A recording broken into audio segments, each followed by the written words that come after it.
L'info écho avec Capital. Le chiffre du jour, 600 000, c'est le nombre d'appels passés en 3 jours à la hotline du fisc, mise en place pour le prélèvement à la source.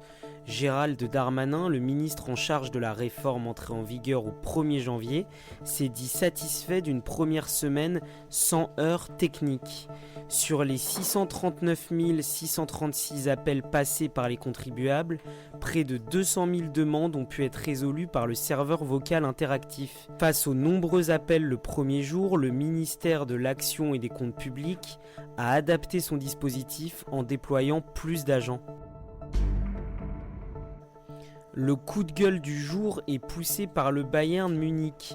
Le club de football allemand va sanctionner Franck Ribéry après la polémique liée à son entrecôte dorée. Le joueur français, à qui il était reproché d'avoir réglé une note indécente au restaurant, avait vivement insulté les internautes et les journalistes via les réseaux sociaux.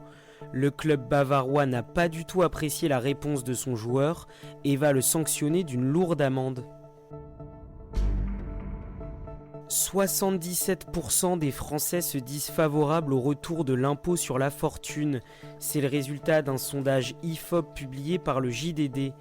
À quelques jours du lancement de la consultation nationale en vue du grand débat, les doléances des Gilets jaunes prennent du poids dans l'opinion. 82% des sondés veulent réduire d'un tiers le nombre de parlementaires, tandis que 80% des citoyens sont en faveur du RIC, le référendum d'initiative citoyenne.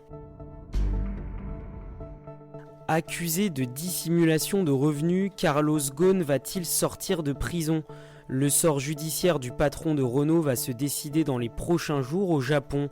Incarcéré depuis le 19 novembre, Ghosn va comparaître devant le juge le 8 et le 11 janvier prochain et pourrait être libéré s'il avoue sa culpabilité. Lors d'une interview accordée au JDD, son fils a expliqué que l'homme d'affaires a perdu 10 kilos depuis son incarcération. C'était l'info écho avec Capital.